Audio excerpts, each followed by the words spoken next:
प्रेम का है। जन्म स्नेह रज प्रेम की रस्सी में बराती बंध गए हैं। और सखियां कहती हैं, हे पहुना यही मिथिले में रहूना, हे पहुना यही मिथिले में रहूना, हे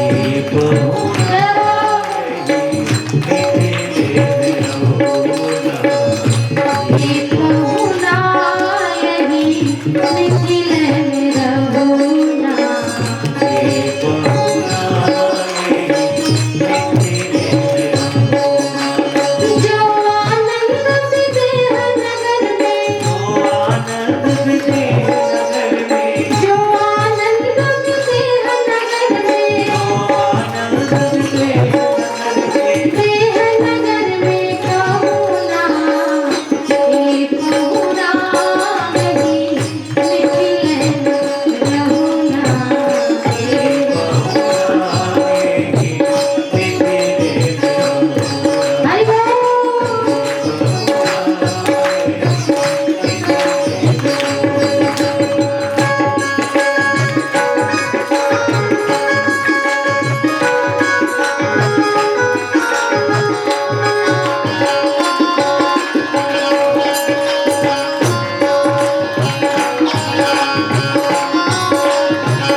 तो राम जी तो कुछ बोलते नहीं। लक्ष्मण जी कहते करेंगे क्या आप, अगर हम रुक भी जाए तो क्या करेंगे, आपको विवाह होना था हो कि आप जाने दो।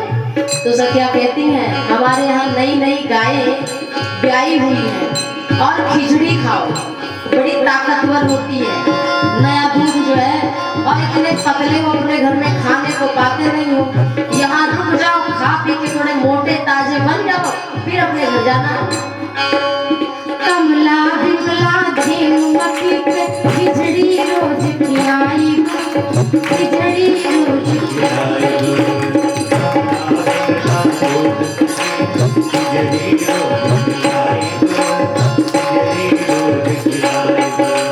सावन में कजरी गागा की, सावन में कजरी गागा की, झूला रोज झुलाई, झूला रोज झुलाई, पवन देव से करम निहारा,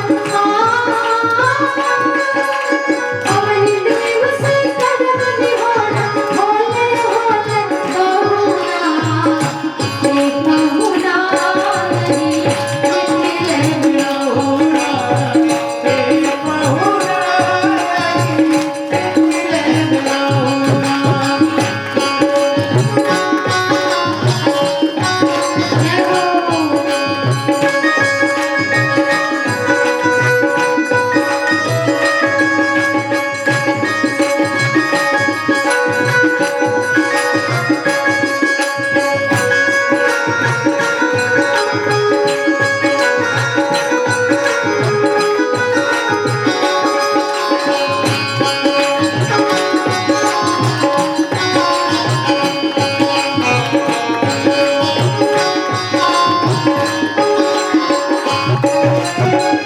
जनकपुर की नारियां कहती हैं कि रुको, तो लक्ष्मण जी कहते हैं हमारे यहाँ क्या गाय नहीं है।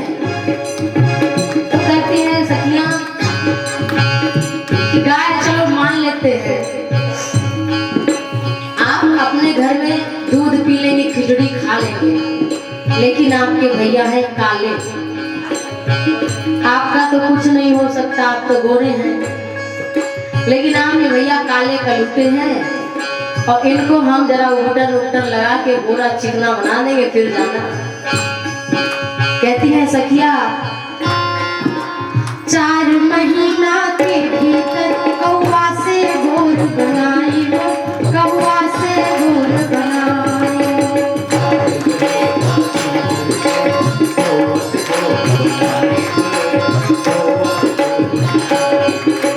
4 महीना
सखियां कि हम बढ़िया बढ़िया भोजन कराएंगे आपको। हमारे यहाँ भोजन नहीं है क्या? कहा नहीं, ऐसे नहीं कराएंगे। फिर कहा गाली सुना करके कराएंगे। आपके यहाँ भोजन में परोस देगी, प्यार से करा देगी, लेकिन गाली सुनाकर नहीं कराएंगे। तो गाली तो यहीं पर सुनने को मिलेगी। इसलिए प्रेम भरा मन भावन व्यंजन कर सब कंचन खादी, कर सब कंचन खादी।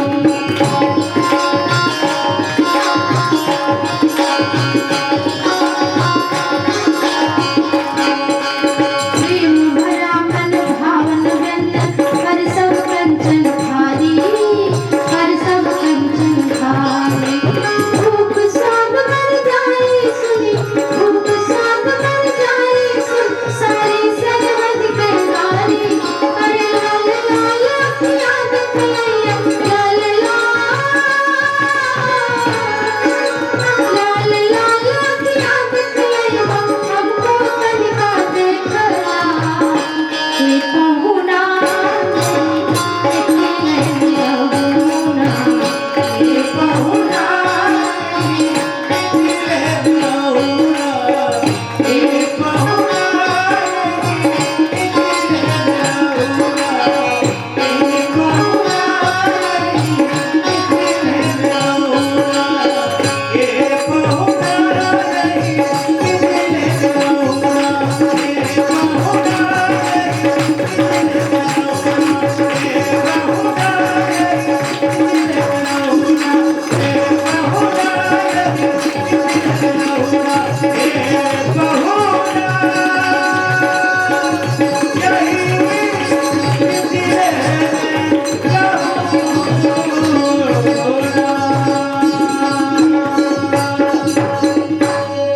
श्याम रामचंद्र की। तो सखियां इस तरह से राम जी को मधुर मधुर गाली सुनाती है और चाहती हैं कि राम जी जाए नहीं। और अन्य अन्य ग्रंथों में लिखा है कि राम जी की बारात महीनों तक रुकी रही। क्या होता है? विवाह होता है। जितने राम जी के हम उम्र के बालक थे उन सब का विवाह कराया राम जी वहीं पर। और एक महीना सब इतनी बहुएं एक साथ अयोध्या में पधारी। तो श्री राम जी सामने है, सखियां इसका मनोविनोद करती हैं। एक संत कह रहे थे कि जो हम लोग कहते हैं ना, हरे राम राम राम हरे हरे, हरे कृष्णा कृष्णा कृष्णा हरे हरे। बात सही भी है, आप खुद ही देखना करके। हरे हरे क्यों कहा जाता है राम जी को? राम जी तो सामले सामले हैं, लेकिन उनको हरा हरा कहा जाता है। राम जी तो काले काले हैं, कन्हैया जी हमारे। तो उनको हरा हरा क्यों, हरे हरे क्यों कहते हैं? एक तो भाव है हरे हरे, ठीक है, लेकिन दूसरा भाव ये है कि राम जी है काले और हमारी किशोरी जी है गोरी गोरी, पीले रंग के समान, और राम जी है काले। और जब काला पीला रंग मिलाओगे तो हरा बन जाता है, बनता है कि नहीं? काला पीला रंग मिला दो तो हरा हरा बनता है। और जब से श्री सीताराम जी काले और पीले एक हुए, तब से श्री राम जी को हरे राम राम राम। बहुत सुंदर अद्भुत कथाएं हैं। और देखो विदाई का समय आया है। आज जब माताओं को पता चला कि राम जी जाएंगे तो ऐसा लगा कि संसार से सब लुट जा रहा है। इतने दिन तक बढ़िया आनंद रहा, बारात रही, और अब बारात जा रही है और राम जी चले जाएंगे। तब डोली सुंदर सजाई गई है, चारों कुमारियां सुंदर तैयार होकर के बैठ गई हैं। और आज जानकी मैया जब सोचो बेटियों के घर में रहने से कितनी प्रसन्नता आती है। जब तक बेटियां हैं तब तक पिताजी को ये भी चाहिए, पिताजी को ये भी, खाना खा ले, भोजन कर ले, अरे उनका कपड़ा, उनका स्वेटर कहाँ गया, उनकी शॉल कहाँ गई। बेटी से जितना आनंद, जितनी सेवा बेटी करती है रहते, उतना बेटा कभी नहीं कर सकता। और श्री जानकी जी, उर्मिला, मांडवी, श्रुतकीर्ति, आज वो भरा खुशियों भरा आंगन है, वो आज सोना होने वाला। चहकती थी बेटियां चिड़ियों की तरह, बेटियां तैयार हुई है, माताओं के नेत्रों में अश्रु। महाराज जनक जो ज्ञान वैराग्य के स्वरूप हैं, जिनके वचन से वैरागियों के मन को भी प्रसन्नता होती, ऐसे महाराज जनक भी अलग थलग करे, फपक फपक कर रो रहे कि आज हमारी जानकी चली जाएगी, आज हमारी बिटिया चली जाएगी, आज हमारी उर्मिला चली जाएगी। अब हमें कौन कहेगा पिताजी भोजन कर लो, अब हमारा कौन ध्यान देगा। महाराज जनक रो रहे, सारी माताएं रो रही, पिंजड़े में बंधे हुए सुख सारिका भी रो रहे कि आज जानकी जा रही है। और जी जानकी को गोदी में बैठाया है माता,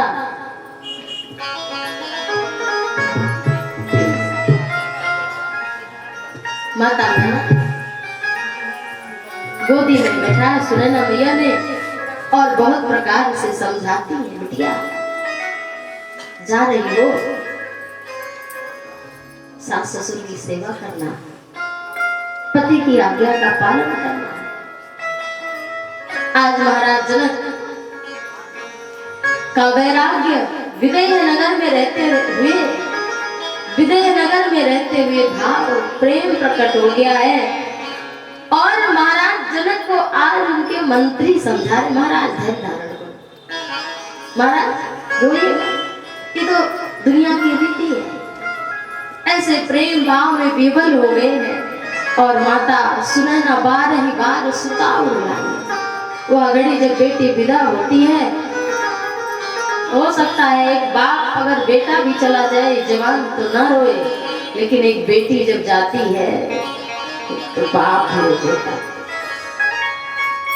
बाप कहते पुरुष का हृदय थोड़ा कठोर होता है, परंतु बेटी को विदा करते हुए बाप भी द्रवीभूत हो जाता है और रोता। क्यों? बेटी को इतने प्यार से पाला, पढ़ाया, लिखाया, जितने साथ में रहती है हम उसके साथ रहते हैं, हर क्रिया उसके साथ, खाना पीना सोना रहना। आज महाराज जनक सोचते हैं कल से कौन मेरी शॉल मेरे कंधे पर रखेगा। जब सिय चलने को हुई माता सीता, तो सिय चलत व्याकुल पुरवासी, सारे नगर के लोग रुदन करने लगे कि अब ये जनकपुरी सूनी हो जाएगी। और महाराज दशरथ कहते हैं कि विदा करिए, आज्ञा दीजिए। महाराज जनक कहते हैं कि हमारी बिटिया से कोई गलती हो तो क्षमा कर दीजिएगा। तो कहते हैं क्षमा क्यों, मैं तो आज बड़भागी हो गया हूँ, आज तो मैं लक्ष्मी को लेकर जा रहा हूँ, इसलिए मैं बड़भागी हूँ और मैं कर्जदार हो गया हूँ। अपनी बेटी को देने वाला हमेशा बड़ा होता है कहते हैं, तो आप तो अपनी बेटी को दे दें। ये तो मेरा परम सौभाग्य है कि आपने मेरे पुत्रों को स्वीकार किया और इस तरह से बहुत प्रकार से दान दिया। माता सीता और मांडवी, श्रुतकीर्ति, उर्मिला सब विदा हुई। एक जगह घर सूना हो गया, सब अलग थलग सामान पड़ा हुआ है, सब रुदन कर रहे हैं, शोक में डूबे हैं। और इधर अयोध्यापुरी में जब बारात पहुंची, बोले सियावर रामचंद्र की,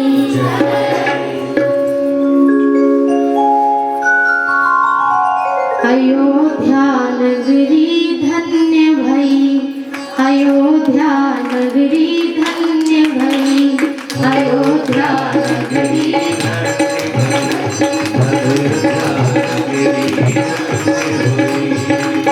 पाके खुशियाँ नई नई, पाके खुशियाँ नई नई,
पहुंची। अति आनंद व गौरी गणेश को मनाकर महाराज दशरथ ने बहुओं और पुत्रों के साथ में विश्वामित्र महामुनि के साथ में प्रवेश किया। उसके पश्चात सबने कुछ न कुछ मुंह दिखाई दी, सबने कुछ न कुछ श्री जानकी को और बहुओं को मुंह दिखाई में दिया। और कई मैया ने तो कनक को भवन ही दे दिया मुंह दिखाई में। तो कनक बिहारी आज भी उसी में विराजमान है अयोध्यापुरी में। समय बीतता गया, कथा बहुत ध्यान से सुनिए। विश्वामित्र महामुनि जाने को कहते हैं, जाने को कहते हैं। महाराज दशरथ और राम जी के प्रेम में रुक जाते हैं, जा ही नहीं पा रहे हैं। कहते हैं आज उसको तो कहा लड्डू पेड़ा ज्यादा ना खिलाओ, संत महात्मा है, आदत पड़ जाएगी, फिर कदम मूल फल नहीं अच्छा लगेगा। इसलिए आज महाराज दशरथ फिर जब कहा नहीं है बाबा आप तो हमें चले दो, तो आज वशिष्ठ जी कह रहे हैं दशरथ जी से कि देखा विश्वामित्र जी के साथ में आपने 2 पुत्र दान किए थे, तो आज 8 होकर लौटे हैं। दान का कैसा फल रहा? 2 गए थे 8 लौटे हैं। तो परब्रह्म परमात्मा ये संदेश दे रहे हैं कि 2 देंगे तो 8 होकर के लौटेगा। इतना गुना फल है भगवान की कथा भंडारे में सहयोग देने का। और फिर स्वामी तुलसीदास जी कहते हैं कि हम श्री सीताराम जी के विवाह का वर्णन वैसे नहीं कर सकते हैं जैसे कि केचुआ अपने सिर पर धरती उठाए। अब सोचो केचुआ देखा होगा जिन्होंने, केचुआ खुद ही नहीं खड़ा हो पाता तो धरती को क्या धारण करेगा। गोस्वामी जी ने ऐसा उदाहरण दिया है, भूमि नाग सिर धरई की धरनी।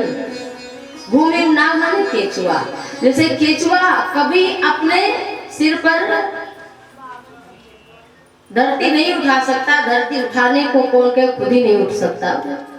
तो ऐसे ही श्री सीताराम जी की कथा है, लेकिन हमने अपनी वाणी को पवित्र करने के लिए कहा। निज गिरा पावन करण कारण राम जस तुलसी कहो, रघुवीर चरित अपार बारिधि पार कवि कौने लहो। उपबीत ब्याह उछाह मंगल सुनि जिस सादर गावही, वैदेही राम प्रसाद तेजन सर्वदा सुख पावही। जो श्री सीताराम जी के विवाह को सुनते हैं या गाते हैं? अच्छा बताओ, गाने में ज्यादा मेहनत है कि सुनने में?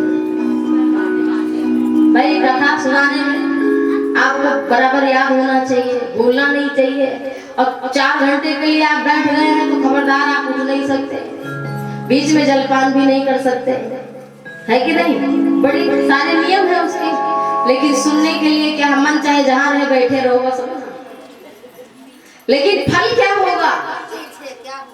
फल क्या होगा कि बराबर मिलेगा। लिखा है इसमें सुनी जे सादर गावही, वैदेही राम प्रसाद। तो श्री सीताराम जी की कृपा से जो प्रेम आदर के साथ में सुनेगा वो सदैव सुख को प्राप्त होगा। सिय रघुवीर विवाह मुझे सप्रेम गावहि सुनहि, तिनकहु सदा उत्साह मंगलायतन राम। बोली सियावर रामचंद्र की। इस तरह से बालकांड की कथा पूरी हुई और आइए अयोध्या कांड में प्रवेश करते हैं। अयोध्या कांड की बड़ी महिमा है और संक्षेप में समझते हुए कथा का साथ चलेंगे।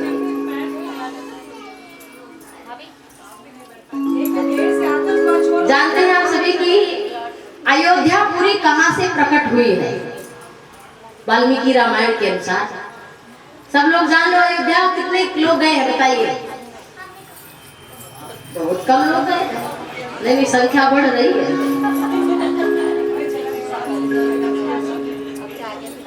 और जो नहीं गए कम से कम तो रामलला आ गए हैं। कल श्री रामलला के मंदिर के स्थापना, राम तो स्थापित थे अयोध्या में, लेकिन राम जी का मंदिर स्थापित होना था। तो कल आने वाला जो कल है वो हम सभी के लिए एक गौरव का, एक सम्मान का, एक हमारे कुल, हमारे जो पूर्वज थे वो सभी प्रसन्न होंगे। तो कल का दिन बड़ा पावन है और कल की कथा सभी लोग समय पर श्रवण करें और तो कल कथा जरूर सुनिए, राम कथा।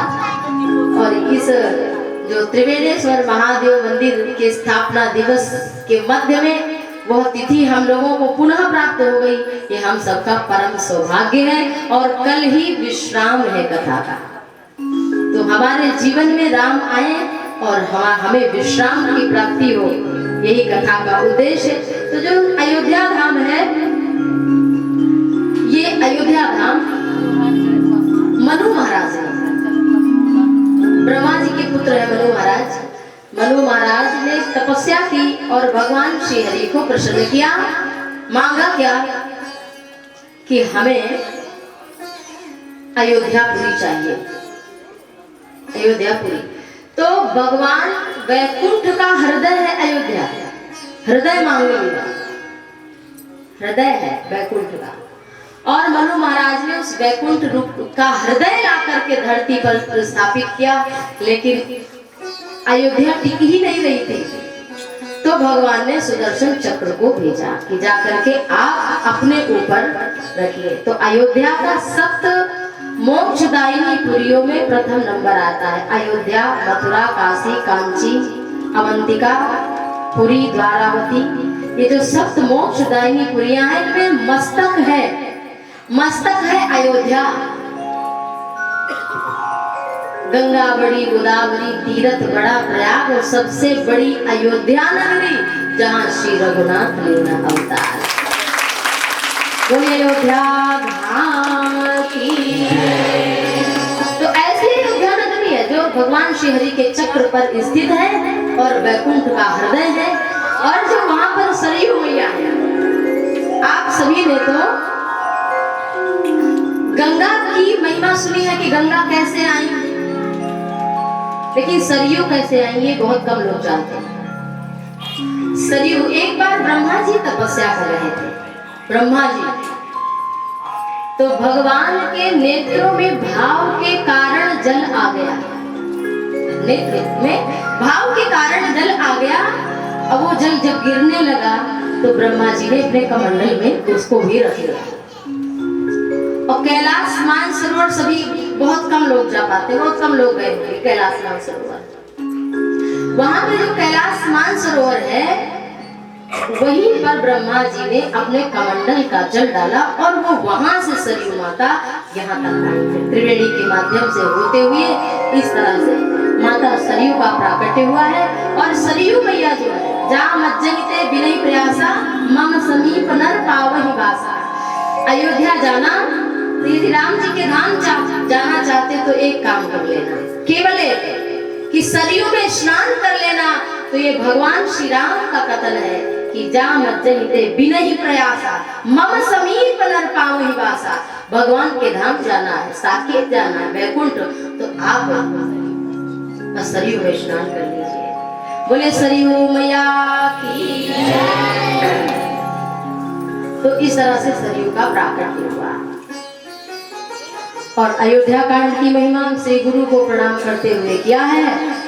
श्री गुरु चरण सरोज रज निज मन मुकुर सुधार, अबरनम रघुवर बिमलेश जो दायक फल चारि। धर्म अर्थ काम मोक्ष को देने वाला है। श्री गुरु के चरण कमल में वंदन किया और श्री राम जी के कथा का विस्तार जो श्री हनुमान चालीसा में पहला दोहा है, वही अयोध्या कांड में पहला है। भगवान शंकर को प्रणाम किया और फिर श्री राम जी के उस मुख का चिंतन किया है। प्रसन्नतामयानगताभिषेकतस्तथा नमम्ले वनवास दुःखता मुखाम्बुज श्री रघुनंदनस्य मे सदास्तु सा मंजुल मंगलप्रदा। किस रूप का वर्णन किया है कि जिनको राज्य पता चला कि कल राजा बनूंगा, तो उस राज्य को पाने की लालसा में जो प्रसन्न ना हुए, लेकिन जिस दिन राज्याभिषेक होना था उस दिन पता चला कि आपको 14 दिन के लिए जंगल जाना है। राम जी को ये सुनकर लेश मात्र भी दुख ना हुआ, सुख पाकर हर्षित नहीं हुए और दुख पाकर दुखी न हुए, वो है आनंद कंद भगवान श्री रामचंद्र। राम जी के जीवन में कितनी कठिनाइयां आई, हम आप जरा कठिनता आती है डामाडोल हो जाते हैं, रोने लगते हैं, क्या होगा पता नहीं कल क्या हो जाएगा, बहुत परेशान होते हैं। लेकिन राम जी कहते हैं कि थोड़ा इससे ऊपर उठना सीखिए, कि समय जो करेगा उसे हमें सहन करना पड़ेगा।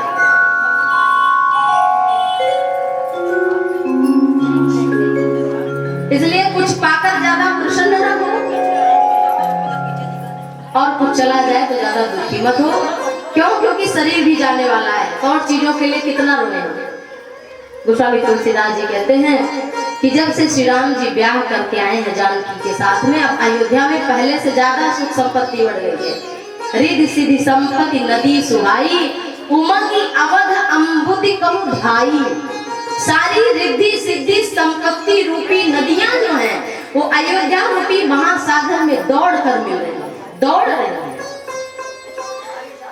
और अयोध्यापुरी में बड़ा आनंद है। गोस्वामी तुलसीदास जी कहते हैं जीवन में देखो जब ज्यादा सुख आए तो सावधान होना, क्योंकि दुख आना है। अब बहुत दुख हो जाए तो सावधान रहना, सुख भी आने वाला। क्यों? रात के बाद दिन और दिन के बाद रात आती ही है, इसमें हम आप कुछ नहीं कर सकते। और जीवन का सत्य ही है, हानि लाभ प्रिय मिलन भी होगा। सुख हर सही जड़ दुख बिल खाई और दो समधीर धरई मनवाई। जिन्हें ज्ञान लेगा तो रो रो कर भोगेंगे, जो ज्ञानी अपने ज्ञान से समझ कर। तो एक बार की बात है, गोस्वामी तुलसीदास जी लिखते हैं,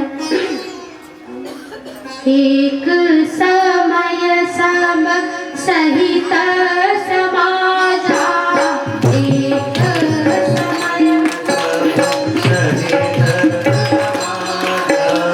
राज सभा राज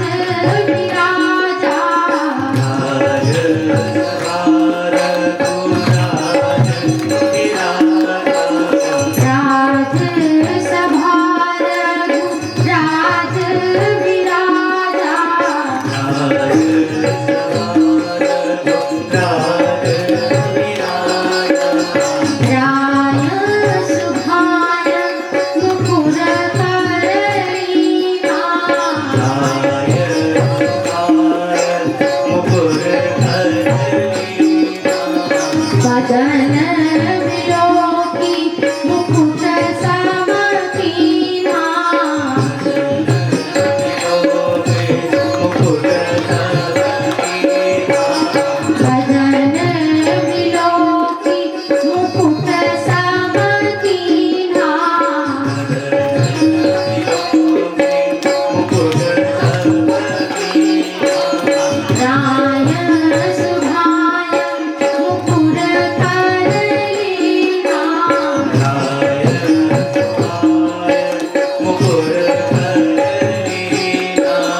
बात है, विवाह हो गया, बड़ा आनंद रहा, लेकिन धीरे धीरे समय व्यतीत हो रहा है।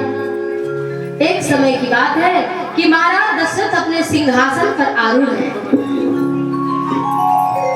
ये प्रसंग बहुत ही महत्वपूर्ण है, ध्यान से सुनिएगा। विवाह में ही व्यस्त रहे, इतने दिन तो जनकपुरी में रहे। आज महाराज दशरथ अपने सिंहासन पर आकर के विराजमान